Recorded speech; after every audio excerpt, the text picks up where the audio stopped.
بسم الله الرحمن الرحيم الحمد لله رب العالمين الصلاة والسلام على رسول الله صلى الله عليه وسلم كبراتنا كبران ተመልካቾቻችን እንደምን አላችሁልን እነሆ ሳምንታችንን ጠብቀን ወደ እናንተ መድረሳችንን ጀምረናል የየሳሉነት ፕሮግራም ወደ እናንተ መድረሱን ካሁን ሰዓት ጀምሮ ይጀምራል ማለት ነው ተመልካቾቻችን ጥያቄዎቻችሁን እየላካችሁ ወደኛ ስለምታደርሱ እጅግ አድርገን እናመሰግናለን ላለፉት የተወሰኑ ሳምንታት ወደ እናንተ መድረስ አልቻለም በአምስተኛ ዓመት ልዩ ፕሮግራሞቻችንና ተያያዥ በሆኑ ጉዳዮች ምክንያት ማለት ነው ለዚህ ላቅ ያለ ይቅርታ እንጠይቃለን እነሆ ተመልሰን አሁን ጥያቄዎቻችሁን በሸኻችን የምናስመልስበት ሰዓት ላይ ደርሰናል እስከ ፕሮግራማችን ፍጻሜ አብራችሁን እንድትቆዩ በድጋሚ እንጋብዛችኋለን ሐሳብ አስተያየት ጥቆማዎቻችሁን እንደዚሁም ስለ ፕሮግራሙ ያላችሁን መልእክት ካለ ጥያቄዎቻችሁን እንደዚሁ ካለ በ9282 ላይ አጭር የጽሁፍ መልእክት ልትልኩልን ትችላላችሁ YSን በማስቀደም እንደዚሁም በሁሉም የሶሻል ሚዲያ አማራጮቻችን ልታገኙን ትችላላችሁ በስልክ ቁጥር ማግኘት ለምትፈልጉ በ0948992121 ላይ መልእክታችሁን ልታኖሩልን ትችላላችሁ በድምጽም በምስልም ልታደርሱን ትችላላችሁ እጅግ አድርገን እናመሰግናለን የሳሉነት ከሚንበር ቲቪ አሁን ጀመረ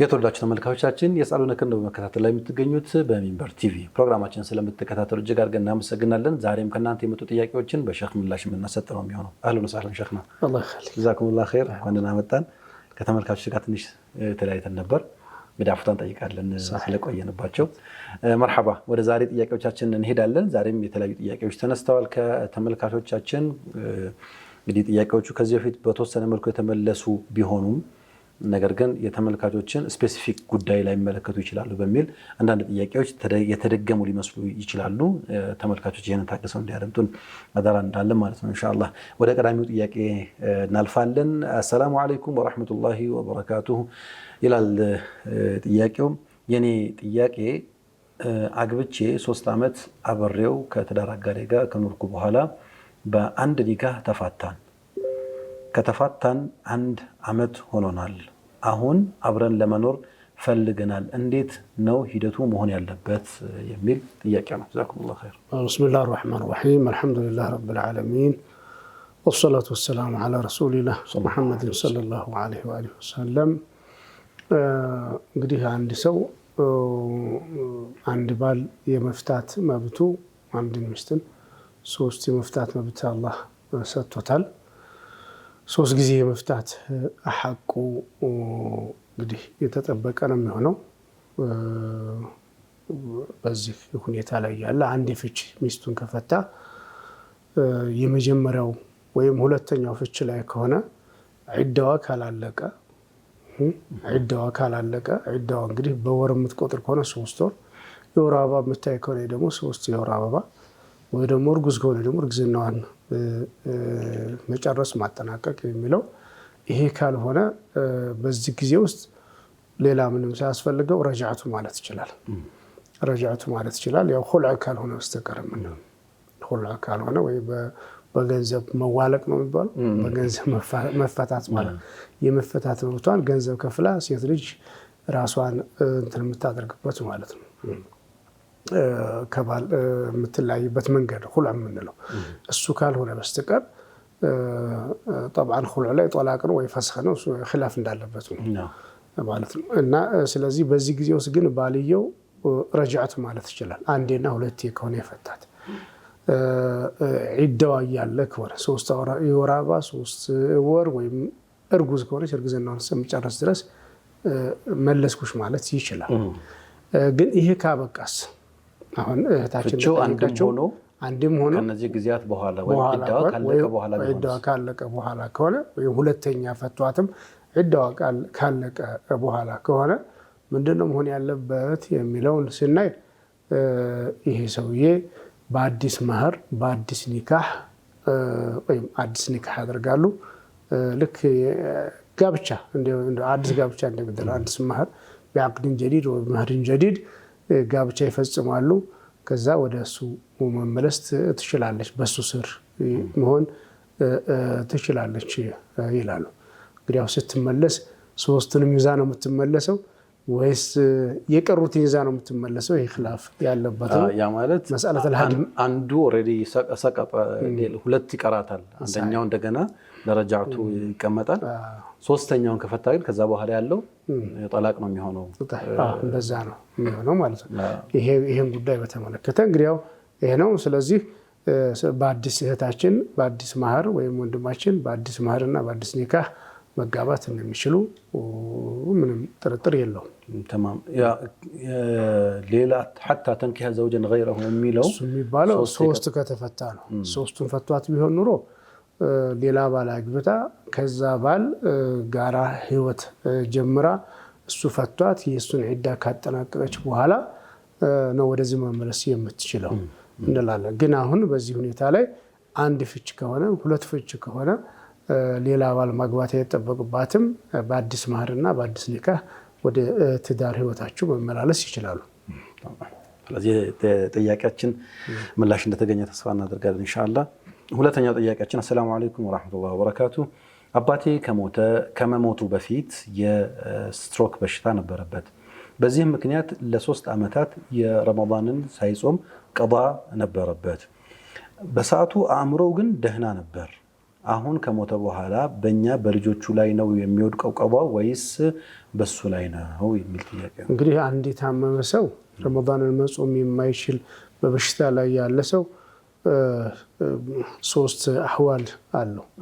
አንደኛው በበሽታው ላይ ያለ በዛው እየቀጠለ ከሞተ በህመሙ ላይ ያለ ከሞተ ከእንትንም የለበትም ለምስኪን ማብላትም አይጠበቅበትም። ሐኪም ቤት ነው እየታመመ ወይም ደግሞ አሞት የሰዎች እያስታመሙት በዛ ሞተ ምንም ነገር የለበትም። ደግሞ በበሽታ ላይ ነበረ ረመዳንን አፍጥሯል። እዚህ መሃል ጊዜ ረመዳን ቀዷ የሚያወጣበት ጊዜ አግኝቶ ነበረ። ይሄ ግለሰብ ግን ቀዷ ሳያወጣው ከሞተ በዚህ ላይ ዑለማዎች መካከል ሁለት አይነት አቋም አለ። ይጹምለት የሚሉ አሉ። ወራሾቹ ወይም ቤተሰቦቹ ወራሽ የሚባሉት ሊጾሙለት ይችላሉ የሚል አለ። ግዴታ አይደለም። ምን ሐይሱ ጀዋዝ ነው የምናየው። ያቺ ሴትዮ የሆነ ሰውዬ የሚል ሁለት ዘገባ አለ። ነብይ ሰለላሁ ዐለይሂ ወሰለም እናቴ ሞታብኛለች እንደው ጾም ነበረባት ልጹምላት እንዴ ብላ ስጠይቅ ለው ካነ አላ ኡሚኪ ዲን አፈተቅዲህ በእናትሽ ላይ ዕዳ ቢኖርብሽ ትከፍለዋለሽ? አከፍልም ከፍለዋለሁ። ፈዲኑላህ ሐቁ ቢልቀዳእ የአላህን ዕዳ እኮ መክፈል የበለጠ ነው ቅድሚያ የሚሰጠው ወይም ደግሞ መከፈል ያለበት ነው የሚል ነገሯትና ይሄንን መሰረት አድርገዋል። ሐነፊዎች ይሄን ደግሞ በነዝር ነው እንጂ በረመዳን ላይ ጾም ላይ አይደለም የሚል አቋም አለ። ካላኩልሃለባቸው የተሳሉት ከሆነ ብቻ ነው የሚል ስለትን ሳያሟሉ ለሞቱ አውራሾች ወይም ደግሞ ዘመዶች ነው የሚሆነው የሚል አላቸው። አላኩል ሐል ምን ሐይሱ الجواز ነው። ሌሎች ደግሞ ኢጥዓም ይደረግለት ወይ ምግብ ፊዳ የሰደቃውን የጾሙን ሰደቃ ያው ሙደይን ወይም ደግሞ ከዛ በላይ በሚለው على حسب المذاهب دكابو ዑለማዎች አቋም ያንን ኢጥዓም ለምስኪን ይሰጥለት የሚል አቋም ይወሰዳሉ። ሶስተኛ አህዋል ደግሞ ግለሰቡ ልክ ይንቀሳቀሳል ምንም በቃ ኖርማል ህይወቱን እየኖረ ነው ያለው። ስራም ይሰራል ይሄዳልም እንደ ደህና ነው።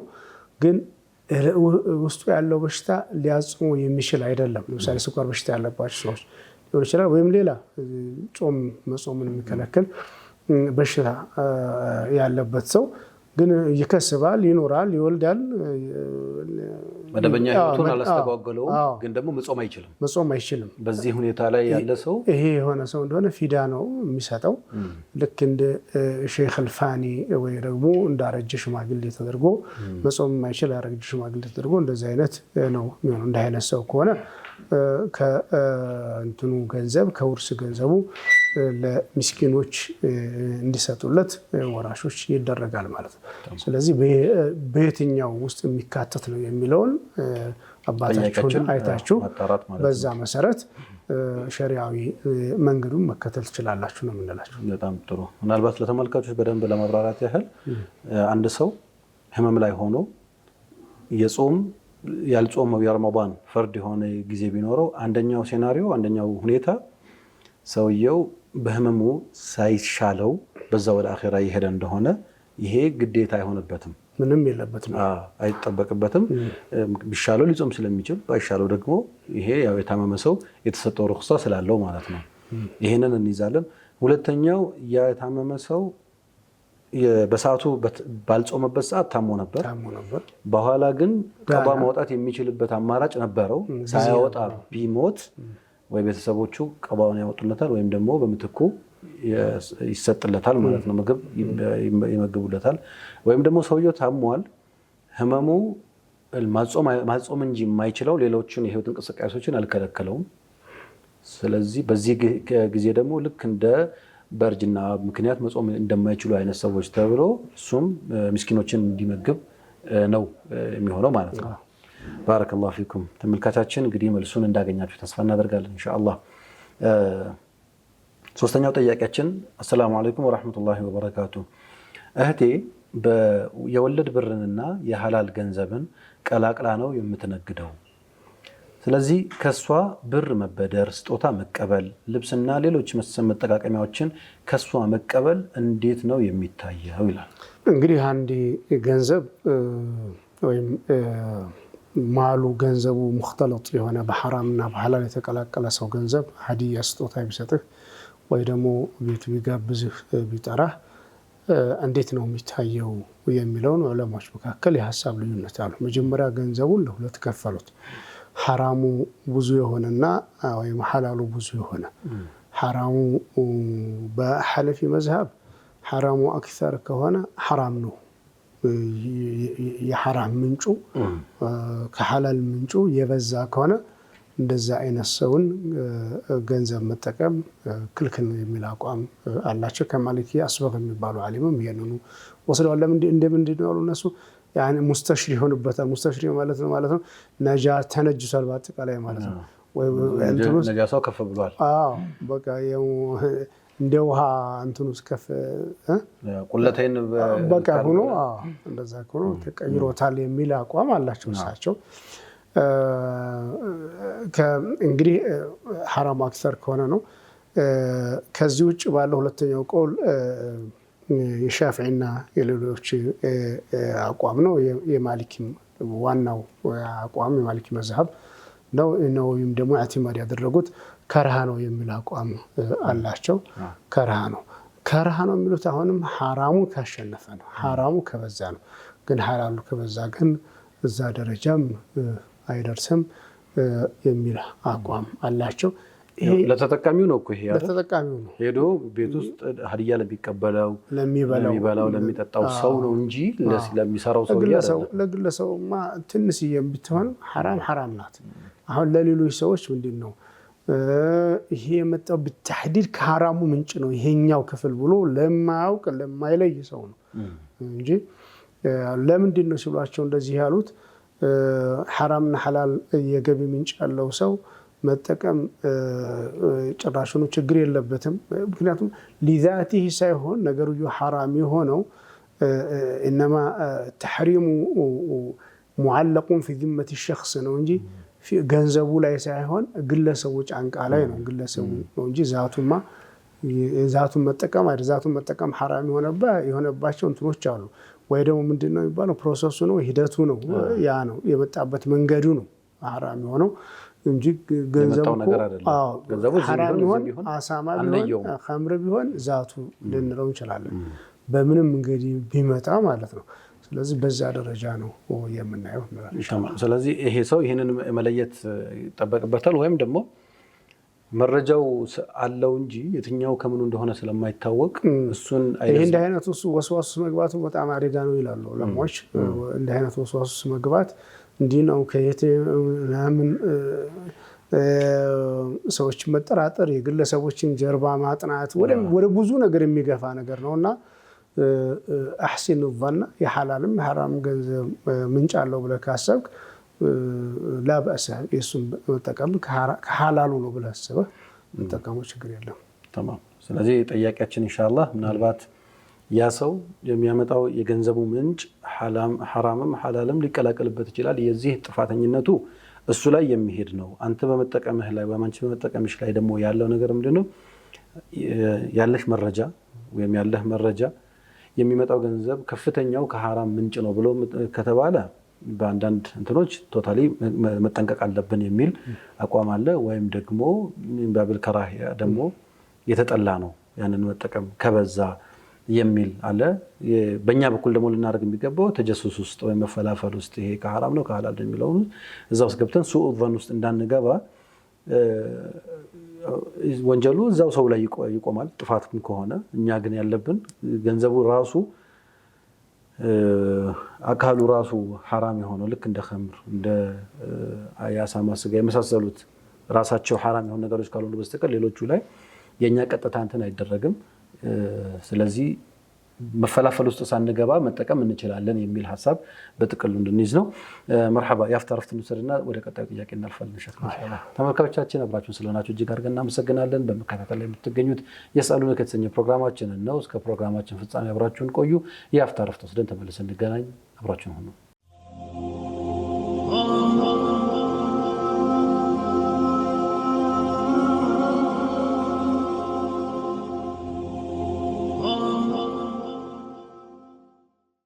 ተመልሰናል። ክብራትና ክብራን ተመልካቾቻችን የስአሉነ ከእንደ በመከታተል ላይ የምትገኙት ፕሮግራማችንን ስለምትከታተሉ እጅግ አድርገን እናመሰግናለን። ከእናንተ ከውድ ተመልካቾቻችን የመጡ ጥያቄዎችን ሰብሰብ አድርገን በሼህ አህመድ አወሉ ምላሽ እያሰጠን ነው የምንገኘው። እንግዲህ ሀሳባችሁን መሰንዘር እንዳትዘነጉ። ሼኽና ወደ ቀጣይ ጥያቄ እንለፍ። አንድ ጥያቄያችን የምትለው አሰላሙ አለይኩም ወራህመቱላሂ ወበረካቱ። ኡስታዝ እናቴ የቲቢ ታማሚ ነበረች። 2-3 ጊዜ አገርሽቶባት ሕክምና ወስዳ ነበር። ሐኪሞቹ ከትዳሯ ተነጥላ እንድትቆይ ነግረዋታል። ከአባቴ ጋር አንድ ላይ አይኖሩም፣ ነገር ግን አልተፋቱም።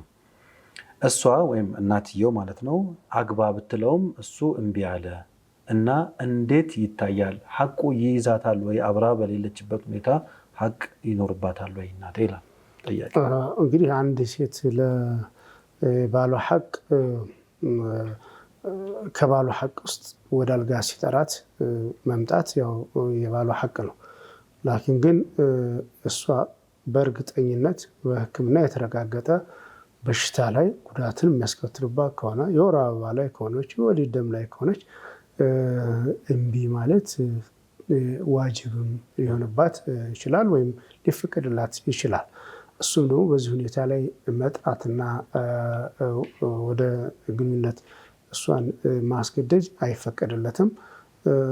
ضررም ድራርም لا ضرر ولا ضرار ነውና ስለዚህ በዚህ ሁኔታ ላይ ያለች የእሱ ሐቅ አባት ሐቅ የማግባት እሷ ስለታመመች ሳይሆን ሳትታመም በፊትም ሁለተኛ የመግባት ሶስተኛ የመግባት አራተኛ የመግባት መብቱ ሸሪዓዊ መብቱ ነው። እሱ ያው ማስተዳደርና ወይም ደግሞ ኃላፊነቱን እወጣለሁ ብሎ ካለሱ እሷ መታመሟ ብቻ ሳይሆን ሳትታመም በፊትም የነበረው ሐቅ ነው።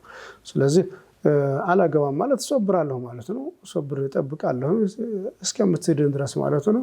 አላህ ይዚ ኸይረን ያው መተሳሰብ ነው የሚያመላክተው። ሌላ እሷ ወንጀለኛ የምትሆንበት ምንም ምክንያት የለም ነው የምንለው። ተማም። ስለዚህ እሱ ፈቅዶ ካደረገው ሌላ የትዳር አጋር ማግኘት ከቻለና ካደረገ ከመብቱ ያንን ሊጠቀም ይችላል። አንቺ ላይ ግን ሐቅ የለብሽም። ሁሉንም አንደኛ ፈልገሽ ሳይሆን ተገደሽ ነው ያደረግሽው እንደማለት ነው። እናትየው ላይ ፈልጋ ሳይሆን ወይም በእንቢተኝነት ሳይሆን በህመም ምክንያት በሐኪም የተረጋገጠ አሁን እዚህ ጋር እንደተገለጸው ሐኪሞች ናቸው ወደ ሌላው ህመሙ ወደ ሌላው አካል እንዳይሻገር ሲባል ተነጥሎ እንዲኖር የተደረገው ሰው በዚህ ምክንያት በሚፈጠረው ክፍተት ሐቅ አይኖርብሽም ብለን መናገር እንችላለን ማለት ነው። ባረከላሁ ፊኩም። ሌላው ጥያቄያችን ከዕቁብ ጋር የተያዘ ነው። ከዚህ በፊት አንስተናል። በእርግጥ 2 ተቀራራቢነት ያላቸው ጥያቄዎች ተነስተዋል። አንደኛው ወርሃዊ ወይም የዕለት እቁብ መግባት እንዴት ይታያል? በምን መልኩ ነው ማስተናገድ ያለብን የሚለው። ሁለተኛው ደግሞ ከሌላ እምነት ተከታዮች ጋር የሚኖር የእቁብ መስተንግዶ ነው። ምክንያቱ ደግሞ ምንድነው? የእቁቡ ብር እኛ እናዋጣለን፣ ግን የሚቀመጠው ወለድ የሚስተናገድበት የሆነ ባንክ አካውንት ላይ ነው የሚቀመጠው እና እዚህ ላይ እያወቅን በዛ ባንክ እንደሚቀመጥ እያወቅን በእድር ውስጥ ወይም እቁብ ውስጥ መግባታችን እንዴት ይታያል የሚል ነው። እቁብ ማለት ይህንን እንትን አሚራ የሚባል እንትን ላይ የሚንሃጅ ሐሻ ቀልቢ አሚራ የሚባል የሚንሃጅ የከንዝ ራቂብን ሐሻ ላይ እዛ ላይ ወማ የተዓመሉ ብሂ ሙወዘፉ ደውለቲ من جمعهم الأموال كل شهر وإعطائهم لأحدهم ላንዳቸው ገንዘብን በየወሩ ሰብስበው ላንዳቸው የሚሰጡት የተፈቀደ ነው የሚል አቋም እዛ አስቀምጠዋል። በረጅም ጊዜ በፊት የታየው በዛ ደረጃ ነው ተብሎ ይታሰባል። እንደው ዑለማዎች ተናገሩት። ይሄንን ባዕዱል ሙዓስሪን አንዳንዶች የተቃወሙ አሉ። እቁብ ወደ ወለድ የሚወስድ መንገድ ነው የሚል ወይም ደግሞ ክልክል ነው የሚል አቋም ይወሰዱ አሉ። እቁብ እንዳጠቃላይ የተፈቀደ ነው የሚል ነው ያለን። አብዛኛው ዑለማዎች አቋም ይሄ ነው፣ የተፈቀደ ነው የሚል ነው። ባይሆን ውስጡ ያሉ መሐዚሮች ሊኖሩ ይችላሉ። ማንኛውም የተፈቀደ ተግባር ውስጥ ሐራም ሊገባበት ይችላል። ሽያጭ እንግዲህ ሐላል ነው፣ ውስጥ ግን ሐራም ከዚህ ተጠንቀቅ እንዳታስገባበት እንደምንለው እቁብ ሙስ ላይ እንደዛ ሊኖር ይችላል። ለምሳሌ እቁብ መሸጥ ክልክል ነው። የእቁብ ድርሻን መሸጥ ቅድሚያ ስጠኝና ይሄን አክል ለአንተ እንትልሃል እንዲህ የመሳሰሉ ነገራቶችና ሌሎችም የተከለከሉ ክፍሉ ዝርዝር ነገሮች ሊኖሩ ይችላሉ። ቢአስሊ ግን በመሰረቱ እቁብ ማለት የተፈቀደ የማህበራዊ ትብብር የሚመስል ነገር ነው። ትብብር ነገር ነው። ስለዚህ በወርሃዊ መሆኑ በየቀኑ መሆኑ ምንም የተለየ ሊያደርገው አይችልም። እቁብ እንግዲህ በሚሰበሰብበት ጊዜ ናም በወለድ ባንክ ውስጥ ማስቀመጥ ክልክል ነው የሚሆነው። ምክንያቱም ሊወልድ ይችላል ወይም ደግሞ ወለድ ሊሰራበት ይችላል። ከወለድ ጋር ሊነካካ ይችላል ነው የምንለው። ስለዚህ አሁን በዚህ ሂደት ውስጥ ከሌላ ሃይማኖት ተከታይ ጋር እቁብ መግባቱ አይደለም። እሱ ምንም ችግር የለውም። ነብዩ ሰለላሁ ዐለይሂ ወሰለም ለአይሁዲ ተበድረዋል፣ አበድረዋል፣ ሽጠዋል፣ ገዝተዋል፣ ለውጠዋል። ምንም አይሁድም ቤቱ ጋብዟቸው ምግብ የበሉበትም ጊዜ አለ። ይሄ ማህበራዊ ኑሮ ከሌላ እምነት ተከታዮች ጋራ ሃይማኖታችን ዲናችን እስልምና አይከለክለንም። በመልካም መናኗር لا ينهاكم الله عن الذين لم يقاتلوكم في الدين ولم يخرجوكم من دياركم أن تبروهم وتقسطوا إليهم إن الله يحب المقسطين وتعاونوا على البر والتقوى የሚለውም ረዙ ውስጥ ይገባል። በበጎና መልካም ነገር ተባብሮ ተረዳድቶ መኖር ምንም የሚከለክለው ነገር የለም። ሃይማኖቱ የሚከለክለው ተግባር እስካልሆነ ድረስ እንላለን። ስለዚህ ሙስሊም ያልሆኑ ወገኖች ጋራ እቁብ መግባት ክልክል ሊሆን አይችልም። ላኪን ግን ያንን እቁብ ሰብስቦ ወለድ መስራት ወይ ደግሞ ለወለድ ቋት ማዳበሪያ እንዳይሆን ግን መጠንቀቅና መግባባት የሚቻልበት ሁኔታ ሊኖር ይችላል። አስገዳጅ ሁኔታ ስለማይኖር በፍቃደኝነት ስለሆነ አንዳንድ ጊዜ አስገዳጅ የሚሆንበት አጋጣሚ ሊኖር ይችላል። የወለድ አካውንት ላይ አካውንት መክፈት በዚህ ሁኔታ ላይ ግን እቁብ ላይ ግን በፍቃደኝነት ላይ የተገነባ ስለሆነ አንድ ሰው እቁብ ታልገባ አይኖርም ማለት አይቻልም። ስለዚህ እዛ ደረጃ የሚደርስ ስላልሆነ ወለድ ውስጥ ሳይገባ እቁቡን መጠቀም ይችላል። አሁን እሱ አይ ቲንክ ከሌላ እምነት ተከታይ ጋር የሚለው ሙስሊሞች አንድ ላይ ሲሆኑ ብትፈቅ ከወለድ ነፃ ለመጠቀም እንትን ያደርጋሉ ነው ወይም ሊስማሙ ይችላሉ። እዚህኛው ላይ ግን አዲ የትኛውን ቦታ ላይ እንትን ሊሆን ስለሚችል የኔ ሚና ምንድነው መሆን ያለበት? እነሱ እዛ የሚያስጠቅሙት ከሆነ ይሄንን እቁብ አልካፈል ወለድ ያለበት እቁብ ከሆነ አትግባ ነው የምንለው። ምንም ሸክ የለም። ጋኪን ግን ምንድነው መሰል እኔ አሁን ብዙ ሙስሊሞች ወይም አንዳንድ ሀታ ሙስሊም ያልሆኑ ወገኖቻችን ይሄ ኢስላሚክ ፋይናንስ አይኤፍቢ የሚባለው እንደው መንፈሳዊ ብቻ ይመስላል። የኢኮኖሚ አማራጭም ነው። አብዛኛው በውጭ ዓለም እንደው በእኛ ሀገር ሳይጀምሩ በፊት እቅتصاد እስላሚኛ ስንማር ማስተርስ ማጂስተር ላይ አንድ ዶክተር ነበር የሚያስተምረና 60 ምናምን በመቶ እንግሊዝ ሀገር ውስጥ ኢስላሚክ ፋይናንስ የሚጠቀሙት ነን ሙስሊሞች ናቸው። ሙስሊም ያልሆኑ ወገኖች ናቸው የሚጠቀሙት። እንደ ኢኮኖሚ አማራጭ እኮ አሁንም በብድር በሀገራችን ላይ እየተለመደ ነው። ሙስሊም ያልሆኑ ወገኖቻችን እንኳን ሁሉ በአይኤፍቢ ከወለድ ነፃው እየተበደሩ በሙራባሃ በተለያዩ መንገዶች እንትን እያሉ ነው። አማራጭ የኢኮኖሚ መስመር አዋጭና አማራጭ የሆነ የኢኮኖሚ መስመር መሆኑንም ማስረዳት ነው። ሌላ ነገር የለም። ሐላል ከመሆኑ በተጨማሪ አማራጭም ነው። የተሻለ የሚሆንበት አዋጭ ሊሆን የሚችልበት የሁሉንም ሐቅ የጠበቀ የሁሉንም ተጠቃሚነትን ታሳቢ ያደረገ የኢኮኖሚ አማራጭ ነው ብሎ ማሳመንም ይጠበቅበታል። ተማም ኢንሻአላህ። ተመልካቾቻችን እንግዲህ ምላሽ እንዳገኘ ተስፋ እናደርጋለን ቢኢዝኒ ረብል ዓለሚን። ሌላኛው ጥያቄ አሰላሙ አለይኩም ወራህመቱላሂ ወበረካቱ። የኔ ጥያቄ በአንድ አመት ጊዜ እንግዲህ ስለ አንድ ሰው ነው የሚያነሳው ጥያቄው። በየአመቱ አንድ ጊዜ በግ ታርዳለች፣ ካልሆነ ግን ያመኛል ትላለች። አንዳንዴ በተለምዶ የጨሌ ስርዓት የሚባለውንም ታደርጋለች እና እዛ ቤት ውስጥ ምግብ መመገብ ስጋውን መብላት ይቻላልን? አንበላም ስንል እኛ እኮ ያረድነው ቢስሚላህ ብለን ነው ይሉናል። ይሄ እንዴት ይታያል ይላል። እንግዲህ ወማ ኡሂለ ሊገይሪላህ ቢሂ የሚለውስ ከአላህ ውጭ ላለ አካል የታረደ ነገር እሱ በክት መሆኑን ሸክ የለውም። በሸሪዓውም ክልክል መሆኑን ሸክ የለውም። እሱንም መብላቱም ክልክል ነው የሚሆነው። እናም ይሄ ጨሌ የሚባለው የጥንቆላ አይነት ነገር ነው። እስልምና ደግሞ ጠንቋይ ዘንድ የሄደ እውነት ያለው ፈቀድ ከፈረ ኡንዚለ ዐላ ሙሐመድ ሰለላሁ ዐለይሂ ወሰለም ብለዋል ነብዩ መሐመድ ሰለላሁ ዐለይሂ ወሰለም። ጠንቋይ ጋር ሄዶ ጠንቋዩ የተናገረውን ነገር ትክክል ነው ብሎ የተቀበለ ሰው ይሄ ክዷል። ነገሩ ከእስልምና ይወጣል አይወጣም ፉቃዎች መካከል በይነል ሐራም ውስጥ የሐራም ደረጃ የደረሰ ነው ብሏል። ዞሮ የውግዝ መሆኑ ምንም ሸክ የሌለው ጉዳይ ነው የሚሆነው። ደግሞ ሄዶ ደግሞ እንትን ካላለው የ40 ቀን ሶላት ተቀባይነት የለውም የሚል ሐዲስ አለ። መሄዱ ብቻውን ደግሞ የ40 ቀን ሶላትን ተቀባይነት ያሳጣል። ሶሒህ። ስለዚህ አሁን ይሄ እናትህ ከሆነች ቀስ ብለህ መክረህ አስረድተህ ዘክረህ እናት አሁን በዚህ ላይ ምንድን ነው ስር የዳዕዋው አደራረስ አነጋገር ፊንሃያ እናት ናት። እናት ልጅ ሼኽም ቢሆን ነብይም ቢሆን እናት ናት፣ ወልደዋለች።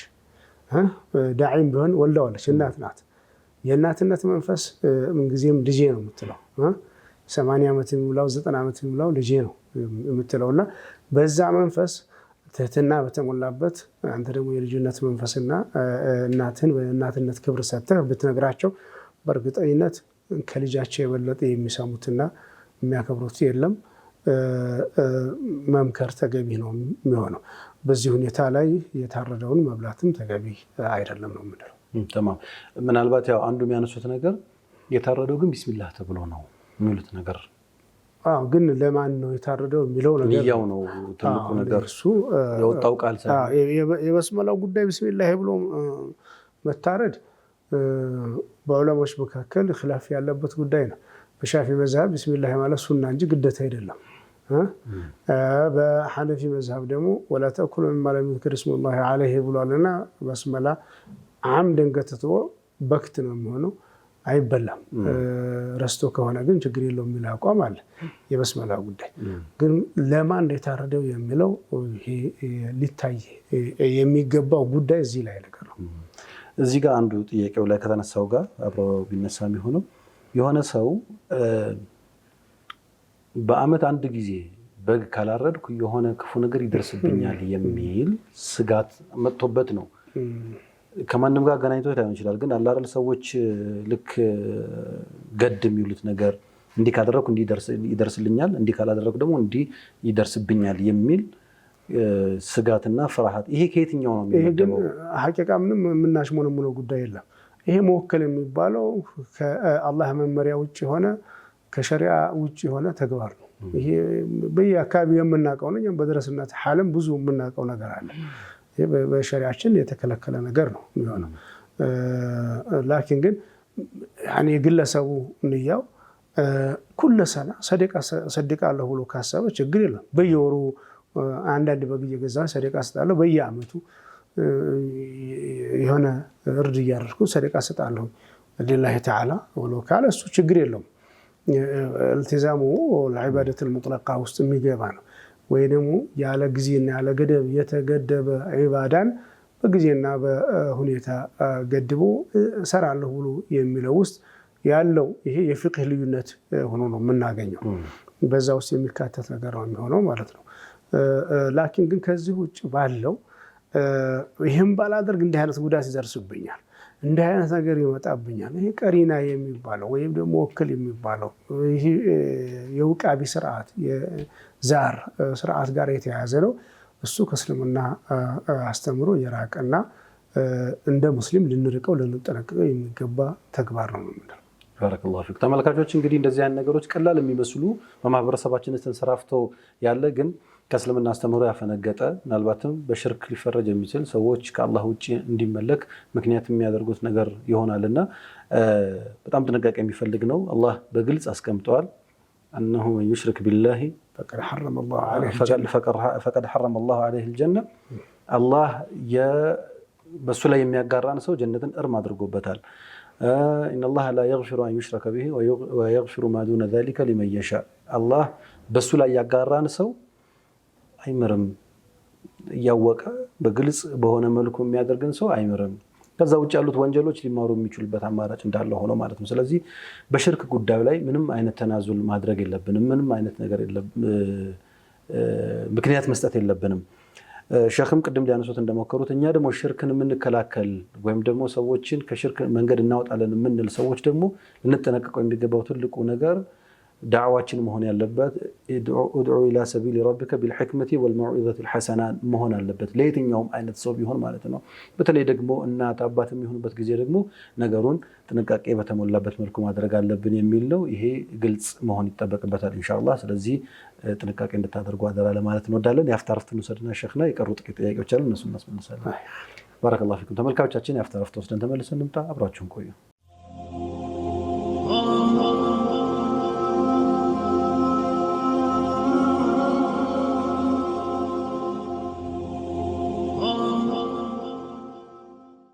ክቡራትና ክቡራን ተመልካቾቻችን ተመልሰን መጥተናል። እየተከታተላችሁ ያላችሁት የስአሉነክ ፕሮግራማችንን ነው በሚንበር ቲቪ። ከእናንተው ከተመልካቾቻችን የመጡ ጥያቄዎችን እያነሳን ምላሽ እያሰጠን ነው የምንገኘው። ሸክና ሌላው ጥያቄያችን እንዲህ የሚል ጥያቄ አድርሳናለች። አሰላሙ አለይኩም፣ ባለቤቴ እኔ የማልፈልገውን የስራ አይነት እንድሰራ ይጠይቀኛል። እኔ ደግሞ ልጆች ከማሳደግ ጋር ስለማይመቸኝ ይህን ስራ አልሰራም ብዬ እምቢ ብዬው ነበር። ይሄ ነገር የባለቤቴን አምር መጣስ ወይም ደግሞ እሱን እምቢ ማለቴ እንዴት ይታያል የሚል ነው። የሱ ሐቅ ይኖርብኛል ወይ ነው።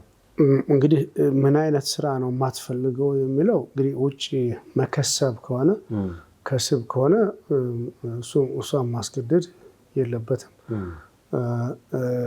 ሐቁም አይደለም፣ እሷም እሺ ማለትም አይኖርባትም። ግዴታውም አይደለም።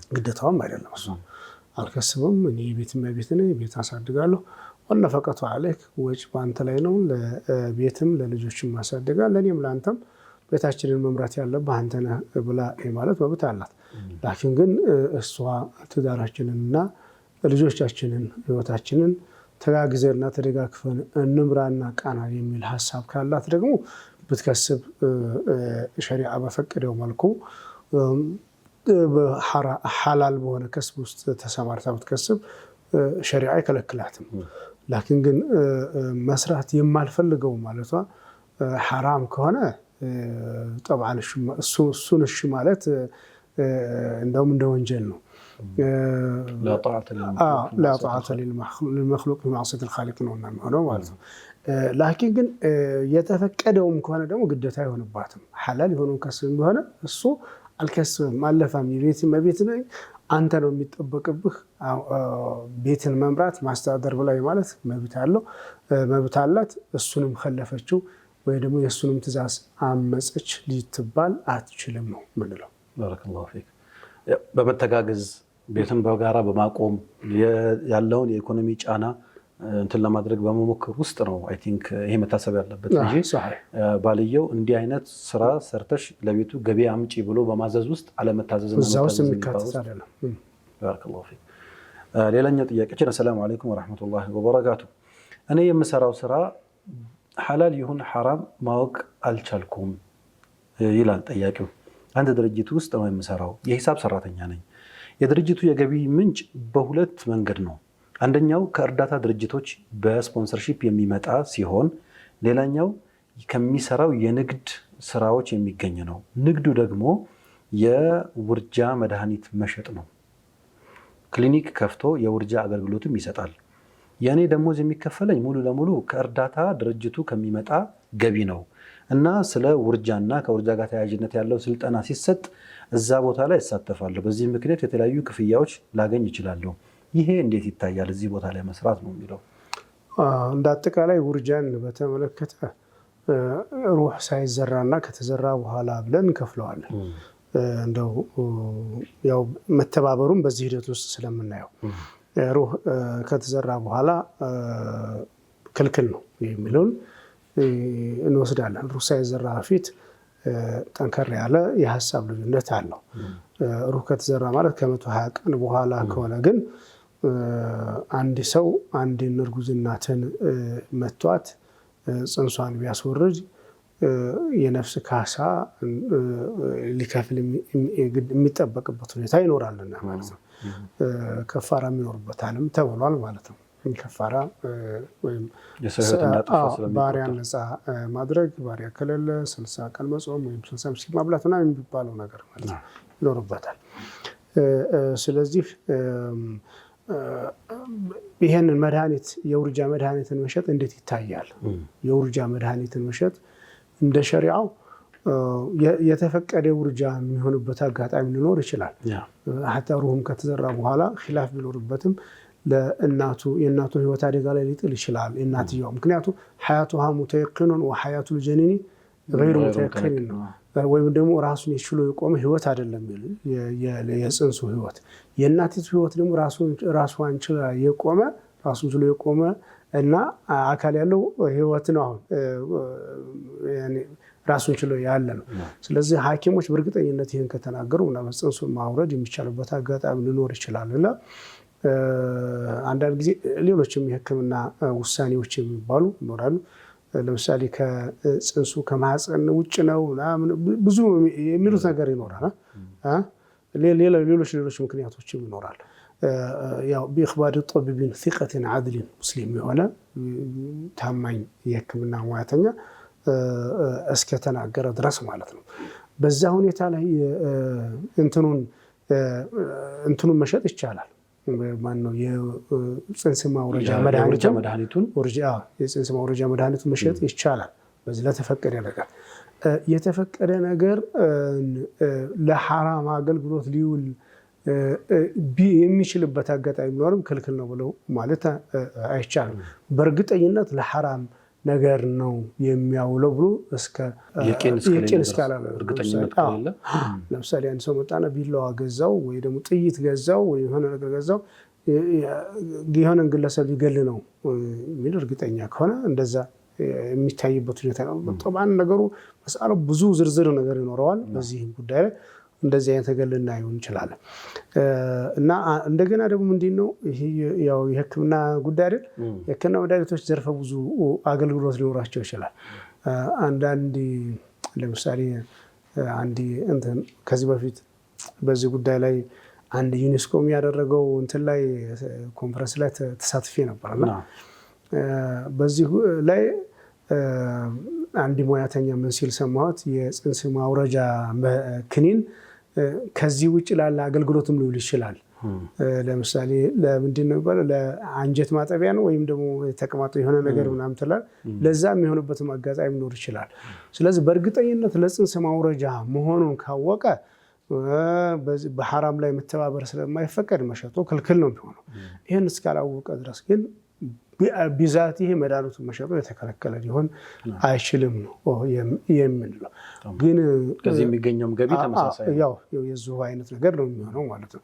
ግን በዚህ ሂደትም ውስጥ መሸጥም ሆነ እንደ ነጋዴ ማሳለጥም ያው ክልክል ነገር ይሆናል ማለት ነው የዚህ ጉዳይ ቀጥታ ከሆነ። ስለዚህ ለምን ዓላማ ይውላል የሚለው ማወቅ ማጣራት ይቀድማል ውሳኔ ከመስጠት በፊት። እዚህ ጋር አንድ ከዚሁ ጋር የተያያዘው ሀሳብ እርዳታ ድርጅቶች የሚያመጡት ነገር ነው። የዚህ የበርዝ ኮንትሮል ወይም የወሊድ ቁጥጥር ተብሎ የሚባል ነገር አንዱ ያልተፈለገ እርግዝና በሚከሰትበት ጊዜ ውርጃን እንደ አማራጭ አድቮኬት የሚያደርጉ ወይም የሚያስተምሩ አካላት አሉ። ለምሳሌ አንዲት እህት ምክንያቱ የተለያየ ሊሆን ይችላል። ሰዎቹ ለሚጠቀሙ ለምሳሌ አስገድዶ የተደፈረ ሰው በሚገጥመው ጊዜ አላስፈላጊ እርግዝና በመፈጠሩ ምክንያት ምን ይሁን ተወለደው ወይስ ታስወረደው? እነዚህን አድቮኬት የሚያደርጉ ኤንጂኦዎች የከፈሉት ክፍያስ እንዴት ነው አይነት ነገር ያለው ይመስላል። ማዝሙት ይሄ ጉዳይ አስገድዶ የተደፈሩ ሴቶችን በተመለከተ በ1989 አካባቢ ይመስለኛል የኢራቅና የኩዌት ጦርነት ጊዜ ይሄ ችግር ገጥሞ ነበር እና በዚህ ላይ ቢያንስ በጣም ብዙ ባሕሶች ተጽፎ ነበር በዚህ ጉዳይ ላይ። እነዚያ የተገደዱ የኩዌት ሴቶች ጽንሱን ማውረድ ይፈቀድላቸዋል አይፈቀድላቸውም የሚል በዚህ ላይ ብዙ አብሐሶች በዛን ሰዓት ላይ ተሰርቶ ከፊቅህ አንጻር ከምን አንጻር ከሕክምና አንጻር በጣም ብዙ አዝሃር ሁለተኛ ዓመት ላይ ይመስለኛል እነዚያ አብሐሶች ተጨምቀው ካሪክለም ውስጥ ገብተው አንደኛው ቅضያ ፍቅህያ ሙዓሰራ ውስጥ الإجهاض የሚል ወይ ደግሞ ጽንስን ማውረድ የሚል አንድ ቻፕተር ነበረው አለ ሁለተኛ ዓመት ላይ ቅضያ ፍቅህያ ሙዓሰራ ላይ። ጉዳዩ በጣም አጨቃጫቂ ነገር ሊሆን የሚችልበት ጉዳይ አለ። ይሄ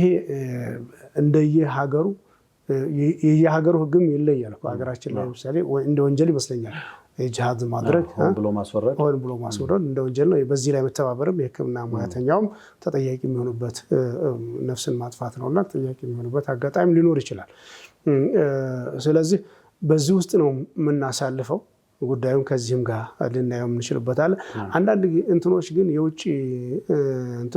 የውጭ እርዳታ ድርጅቶች በዚሁ በአንደኛው የሚሰሩት በዚሁ በአፍሪካና በሙስሊሙ ዓለም ውስጥ ይህን የወሊድ መቆጣጠሪያና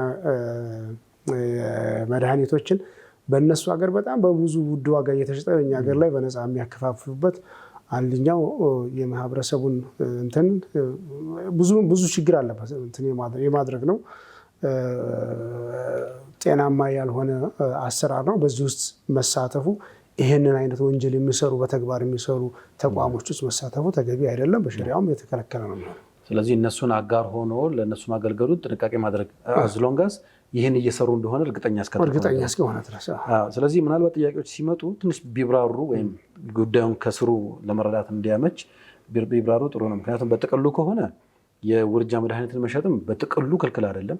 ለምን አገልግሎት ይውላል የሚለው እስካልታወቀ ድረስ እንደዚህ አይነት እርዳታ ድርጅቶች ደግሞ ምናልባት በጉዳዩ ላይ የአዌርነስ ለመፍጠር ወይም የግንዛቤ ማስጨበጫ ስልጠናዎችን ለመስጠት እየሰሩበትም ሊሆን ስለሚችል ይሄ ባልታወቀበት ሁኔታ በጥቅሉ እንደዚህ የሚሰሩ ሰዎች በሙሉ መጥፎ ነገር ነው እየሰሩ ብሎ መደምደም ስለማይቻል ምን አይነት ስልጠና ነው የሚሰጡት ወይም ደግሞ ለምን አይነት አገልግሎት ነው እርዳታ ድርጅቱ ገንዘቡን የሚሰጠው የሚለውን ማወቅ፣ ያም ክሊኒክ ከፍቶ ውርጃ የሚሰራውም የውርጃ መድኃኒት የሚሰጠውም አካል በሐኪም ትዕዛዝ የሚመጡና ውርጃ እንዲፈጸምበት ህጉ ከሽፋን የሚሰጠው ሜዲካል አገልግሎቱ የሚሰጠውን መረጃ ተከትሎ የሚሰጥ ከሆነ ሊከለከል የማይችልበት አማራጭ ስለሚኖር እሱን ማየት ይፈልጋል ነው በአጠቃላይ።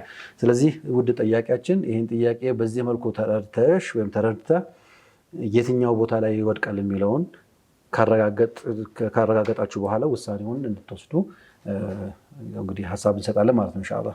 ጀዛኩሙላህ ኸይር። የዕለቱ የመጨረሻ ጥያቄ እንዲሆን ኢንሻአላህ ይህንን እናንሳ። ምናልባት ትንሽ ምክር ቢጤም ጣል እንዲያደርጉበት ስለፈለኩ ነው ይህን ጥያቄ ወደ መጨረሻ ያመጣሁት።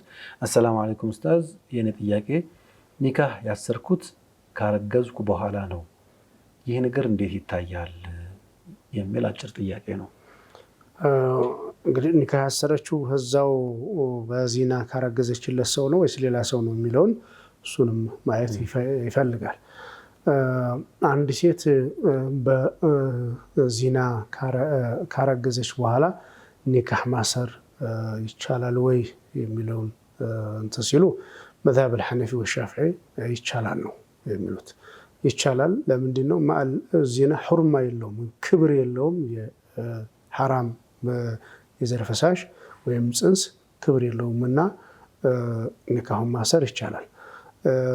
ባይሆን ግንኙነት ማድረግ ይችላል ወይ ጽንሱን ሳትወልድ በፊት? በሻፊ መዝሀብ ይቻላል። በሐነፊ ከራሱ ከሆነ ይቻላል። ከራሱ ውጭ ከሌላ ሰው ጋር ከሆነ ኒካህ የሚታሰረው እሱ ጋር ካልሆነ ግን ኒካሁን ማሰር ቢቻልም እስከምትወልድ ድረስ ወይም በራአት ራሒም ማህፀኗ እስከሚጸዳ ድረስ ይጠብቃት የሚል አቋም አላቸው። ሐናቢላዎች ደግሞ ጭራሹን ኒካህ መታሰር ያለበት ከዛ በኋላ ነው የሚል ወይም ደግሞ ክልክልም ነው የሚል አቋም አላቸው እነሱ። ግን አሁን ሐኪሞች የተለያዩ ሸሪዓ እንትኖች የሚሰሩበት ያው የሻፊዒና የሐነፊን መዝሀብ ሆኖ እናገኘዋለን። እንግዲህ በዚህ ሁኔታ ውስጥ ነው እንትን የሚለው ሊያልፍ የሚችለው። ግን ጉዳዩ ያው ከሌላኛው ጃኒብ ደግሞ ከኒካህ ውጪ ግንኙነት ማድረግ ይሄን አሁን እንግዲህ እንዴት ነው የሚወር? ይሄ አሁን ጥያቄ አይደል መጣ ምንለው? ይሄ ፈትዋና ቀባ አጥፋ አያስፈልግም፣ ፍቅህ ነው የሚያወራው። አጥፋ እንትኑ ጉዳዩ እንደዛ ስለሆነ ነው። ከዛ ውጭ ባለው ግን እንዲህ አይነት አጣብቂኝ ውስጥ ማው ፊ ኒሃያ ሹፍ ብላለ ወሰለ نعم هي زنا ولا تقربوا الزنا انه كان فاحشة ومقتا وساء سبيلا الى الله انه كان فاحشة በጣም ጸያፍ ነው። ደግሞ ከጸያፍ ብቻ ማለት ነው ወመቅተን ነው ቁጣም ነው ማአት ነው ቁጣም ነው። ወሰአሰ ሰቢላ መንገዱም የከፋ ነው ይላል ቁርአን ላይ። ፋሒሻ የሚለው ዚናን የምሻበት አራት ቦታ ሲቀር ይላሉ። ደግሞ አንዳንድ ሙፈሲሮች ደግሞ ኢላ ፊ በአንድ የቁርአን አንቀጽ ሲቀር የሚሉም አሉ። አላ ኩሊ ሐል ፋሒሻ የሚለው ይሄንን ማለት እነ ሶላተ ተንሃ አኒል ፋሕሻኢ ወልሙንከሪ ዚናን ማለት ነው ብለው ይላሉ። አላ ኩሊ ሐል ዚና ወላ ተቅረቡ ዚና ነው፣ አትቅረቡት ነው። ወደሱ የሚያደርሰውን መንገድ ተጠንቀቁ ነው። ፊ ኒሃያ ሰው بصفته البشريه ሊያጋጥመው ይችላል ከወደቀ እንደ አይነት ላይ كما وقعت بعض الصحابيه والصحابي صحابه ሆኖ ወንድም ሴትም እንደ አይነት ተገጠሙ። በሰውኛ ባህሪ እንደ አይነት ነገር ተገጠሙ። ሸሪዓው ምን ይሁን ምንድነው ሁክሙ የሚለው ሰላይ ቢያገባት ይቻላል ወይ? ያው ይቻላል የሚለው እንመርጣለን። ከሌላ ሰው ከሆነም ደግሞ ቢያገባት ይችላል የሚል አቋም አላቸው። ኢማሙ ሻፊዒ ወላ ተስቂ ዘርዓ ገይሪከ የሌላን ሰው ዘር አታጠጣ ተብሏል አይደለም? ይሄ አባት የለውም የኒካሁ ሲሆን ነው የሌላ የተባለ ሌላ የሚባል መሻለውና የማን ይባላልና ነው። የማን የሚባል ስለሌለው የሌላ የሚል ነገር የለውም። እና የዚና ልጅ ሲሆን የሐላል ልጅ ሲሆን ነው እንጂ የሚል አቋም አላቸው እሳቸው። በዚህ ደረጃ ነው እንግዲህ ልናየው የምንችለው። ነስአሉላህ ሰላማ። የኢዕዳም ለምሳሌ አሁን ከታወቀ ከተረጋገጠ እና በሸሪዓ ሁክም የሚተዳደር ሀገር ላይ ከሆነ እና ባለትዳር ለምሳሌ ባለትዳር ሆኖ ከሆነ ይሄ ጉዳይ ተፈጸመው ሰውየው ባለትዳር ሆኖ ከሐላል ካልሆነችለት ሴት ጋር ከሆነ ግንኙነት ያደረገው ሁክሙ ይለያል አይደል? እሱ እንግዲህ ሸሪዓዊ ብይኑ ይለያል። እሷ ትዳር ያላት ከሆነች አልወለዱ እንትን ነው የሚሆነው ለልፈራሽ ነው ወለልዓሂሪ الحجر ነው። ይሄ ማለት ነው እንግዲህ ያው ሰውየው የኔ አይደለም ካለ የፍራሹ ባለቤት የኔ አይደለም ከኔ አይደለም የወለድሽ ብሎ ካለ በዛ ሰዓት ላይ ያው ወደ ሙላዓና ይሄዳሉ፣ ወደ መረጋገም ይሄዳሉ። ለማረጋገጥ ነው ይሄ ለማረጋገጥ ማለት ነው። የሱ ዘር ያልሆነውን እያወቀም ወደ እሱ ዘር ማስጠጋትም አይገባውም እንላለን። ግለሰቡ ግን እርግጠኛ ባልተሆነበት ሰዓት ላይ ነው ይሄ ሊሆን የሚችለው። ሁለተኛ ደግሞ ምንድነው የምንለው እንግዲህ አግብታ የምታውቅ ከሆነች ረጅም አለ የምንለው ነገር አለ። ወንዱም ላይ እንደዛው ወንዱም ሴቱም ላይ ማለት ነው። እንግዲህ አሁን እያወራን ያለነው የእሷን ማግባትን ስለሆነ ረጅም ይኖርባቸዋል ወይም ተቀጥቅጦ ተወግሮ መገደል ማለት ነው። እሱ ደግሞ ሽሩጦች አሉት። ቀዷ አለ። ግለሰቦች አይደለም የሚሰሩት ፍርድ ቤት ነው አማመል ማህከማ ፍርድ ቤት ፊት ለፊት መርፌና ክር ሲሆኑ አይቻለሁ የሚል ወይ ደግሞ እርጉዝ መሆኗ ከተረጋገጠ ቃዲ ከፈረደ በኋላ ነው ጉዳዩ ሊሆን የሚችለው። ቃዲ ከፈረደ በኋላ ማለት ነው እንደዛ የሚሆነው። ይሄ በሌለበት ግን ግዴታ ሄዶ መናገር ወይ ደግሞ ግዴታ ሄዶ ማውራትም አይጠበቅባቸው ያዩትም ሰዎች ግለሰብ መተም ደግሞ አርግጃለሁና እንዲህ ሀታ ሸሪዓ ሀገር ቢሆን እንዲህ ነገር ሰርቻለሁና ያለ ሸሪዓ ቁም ብሎ መናገርም አይጠበቅባትም። ያቺ ሴትዮ እኮ ምራ አልጋሚዲያ መጣገ ነብዩ ሰለላሁ ዐለይሂ ወሰለም ፊታቸውን አዞሩባት፣ ሶስተኛ አዞሩባት። በኋላ ሸሸ ሲባል ደግሞ ለምን አልተዋችኋትም ነበር የሚልም አለ እሱ። ስለዚህ ምንድነው አፍዶሉ አንድ ግለሰብ ሐራም የሚሰራን ሰው ቢያይ አምር ቢልማዕሩፍ ነህይ ዐኒል ሙንከር ያድርገው እንጂ ለቃዲ መናገሩ መሰተሩ አውላ ነው። ለቃዲ መናገሩ አይደለም የሚገባው እንላለን ማለት ነው። ተማም። ስለዚህ ያው ሁሉንም ኬዞች እንዲታዩ ነው። ለምሳሌ ሁለት ከዚህ በፊት ትዳር አድርገው የማያውቁ ወንድና ሴት ከኒካህ በፊት እንደዚህ አይነት ነገር ውስጥ ቢወድቁ የሰሩት ነገር ጥፋት ነው፣ ስህተት ነው። እሱን ለማስተካከል ብለው ኒካህ ማሰር ቢፈልጉ ራሳቸው ማሰር በእነሱ በሁለቱ መካከል ኒካህ ማሰር ቢፈልግ ይቻላል የሚሉ ፈትዋ አለ፣ ወይም ደግሞ እንትን አለ፣ የፉቃሆች አቋም አለ ራሳቸው። ወይም ደግሞ እዚህ ቦታ ላይ ከሌላ ሰው አርግዛለች፣ ግን ከሌላ ወንድ ጋር ኒካህ ማድረግ ብትፈልግም ከነ ኺላፉ የሚቻልባቸው አግባቦች አሉ ብለን ማለት እንችላለን። ሌሎቹ ደግሞ ለምሳሌ ሁክሙ የተለየ ሊሆን የሚችል ቢሆንም እነሱን ደግሞ ማስተካከል ያስፈልጋል። ለምሳሌ ባለትዳር ወንድ ሆኖ ትዳር ይዛ የማታውቅ ሴት ጋር ግንኙነት ፈጽሞ እርግዝና ቢፈጠርና ኒካህ ማድረግ ቢፈልጉ ይሄም ያው ይቻላል። ግን ከዛ ሌሎቹ ሁክሞች ቃዲውና ያው የሀገሩ ሁኔታ የሚወስነው ነው የሚሆነው። ግን ይሄ ሲባል ግን የልጁ ጉዳይን በተመለከተ ልጁ በትክክል የሱ ይሆናል ማለት አይደለም። እነሰቡ አይሰብትም ወይም ደግሞ ዘሩ የሱ ልጅ ተብሎ ሊጠራ አይችልም። ይሄ ራእዩ ጅምሁር ነው። ራእይ ሻዝ አለ اذا ادعاه امام القاضي የሚል የእንተና ቀውል አለ፣ ኢብኑ ተይሚያ ቀውል። ላኪን ልጁ ግን የሱ የሚተወለደው ልጅ ሴትም ሆነ ወንድ የሱ ሊሆን አይችልም። በዲኤንኤው የሱ ቢሆንም በምንም ቢሆን ማለት ነው። ዲኤንኤው የሱ ቢሆንም ትክክለኛ ቢሆን የሐላል ከኒካህ በኋላ ያልተወለደ ወይም ያልተጸነሰ መሆኑ በዛ ምክንያት አይሰብትለትም ነው። ተማም።